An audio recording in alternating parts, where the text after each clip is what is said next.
Welcome to our channel. भगवान कृष्ण और कर्ण के बीच का ये रहस्य नहीं जानते होंगे आप। हिंदू धर्म में ऐसे बहुत से धार्मिक ग्रंथ हैं जिनसे हम बहुत सी शिक्षाएं ग्रहण कर सकते हैं। उन्हीं ग्रंथों में से एक है महाभारत। यह एक ऐसा धार्मिक ग्रंथ है जिसमें जिसमें छल, ईर्ष्या, विश्वासघात और बदले की भावना का बाहुल्य है, लेकिन इसी में प्रेम, प्यार, अकेलापन और बलिदान भी है। वैसे तो महाभारत का हर एक पात्र मुख्य रहा है, लेकिन आज हम बात करेंगे कर्ण और कृष्ण के संबंधों के लेकर कुछ महत्वपूर्ण बातें। तो आइए जानते हैं इनके बारे में वह तथ्य जिनके बारे में शायद ही कोई जानता होगा। कुंती पुत्र कर्ण एक महान योद्धा था जो कौरवों की ओर से लड़ा था। कुंती श्री कृष्ण के पिता वसुदेव की बहन और भगवान कृष्ण की बुआ थी। कुंती का पुत्र होने के कारण कर्ण भगवान श्री कृष्ण का भाई था। कृष्ण के कारण ही कर्ण को अपने कवच और कुंडल इंद्र को दान देने पड़े थे। दरअसल श्री कृष्ण ने ही अपनी नीति के तहत इंद्र से कहा था कि तुम ब्राह्मण वेश में कर्ण के पास जाओ और उससे दान के रूप में कवच और कुंडल मांग लो, क्योंकि यदि महाभारत के युद्ध में कर्ण के पास उसके कवच और कुंडल रहे तो उसे हराना मुश्किल होगा। जब पांडवों का वनवास और अज्ञातवास समाप्त हो गया, तब श्री कृष्ण ने इस विनाशकारी युद्ध को टालने के लिए विराट नगरी से पांडवों के दूत के रूप में चलकर हस्तिनापुर की सभा में आकर पांडवों के लिए दुर्योधन से 5 गांव मांगे।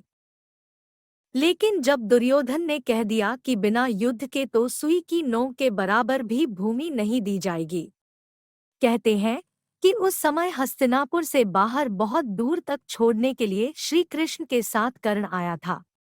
उस एकांत में श्री कृष्ण ने कर्ण को बता दिया था कि वह कुंती का ज्येष्ठ पुत्र है। यह सुनकर कर्ण के पैरों के नीचे से जमीन खिसक गई थी। उसने कहा है, मधुसूदन, मेरे और आपके बीच में जो ये गुप्त मंत्रणा हुई है, इसे आप मेरे और अपने बीच तक ही रखें, क्योंकि यदि जितेंद्रिय धर्मात्मा राजा युधिष्ठिर यदि यह जान लेंगे कि मैं कुंती का बड़ा पुत्र हूँ तो वे राज्य ग्रहण नहीं करेंगे। कर्ण ने आगे कहा था कि उस अवस्था में मैं उस समृद्धशाली विशाल राज्य को पाकर भी दुर्योधन को ही सौंप दूंगा। मेरी भी यही कामना है कि इस भूमंडल के शासक युधिष्ठिर ही बने। युद्ध के 17वें दिन शल्य को कर्ण का सारथी बनाया गया। उस दिन कर्ण तथा अर्जुन के मध्य भयंकर युद्ध होता है।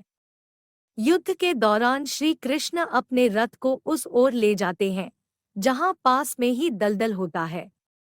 कर्ण का सारथी यह देख नहीं पाता है और उसके रथ का एक पहिया दलदल में फंस जाता है। रथ के फंसे हुए पहिए को कर्ण निकालने का प्रयास करते हैं। इसी मौके का लाभ उठाने के लिए श्री कृष्ण अर्जुन से तीर चलाने को कहते हैं। बड़े ही बेमन से अर्जुन असहाय अवस्था में कर्ण का वध कर देता है। कहते हैं कि कर्ण जब अंतिम सांसें ले रहे थे तब भगवान कृष्ण ने उनकी एक अंतिम परीक्षा ली। वे उसके पास पहुंचे और कहा कि तुम एक दानवीर हो, क्या मुझे कुछ दान दोगे? कर्ण के पास उस वक्त कुछ नहीं था, पर उसे ध्यान आया कि उसका एक दांत सोने का है, तो उसने उस हालत में भी एक पत्थर से अपना दांत तोड़कर कृष्ण को दान स्वरूप भेंट कर दिया। कर्ण के भाव को देख भगवान कृष्ण बहुत प्रसन्न हुए और उन्होंने कर्ण से कोई भी 3 वरदान मांगने के लिए कहा। अपने पहले वरदान में कर्ण ने कहा कि कृष्ण जब अगला जन्म ले तो सूत लोगों के उद्धार का कार्य करें।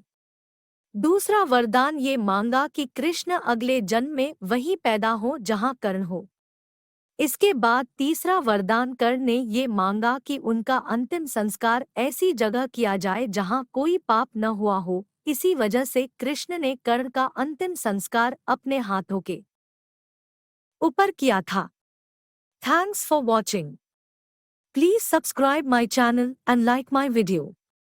कृपया मेरे चैनल को सब्सक्राइब करें और मेरे वीडियो को लाइक करें। धन्यवाद।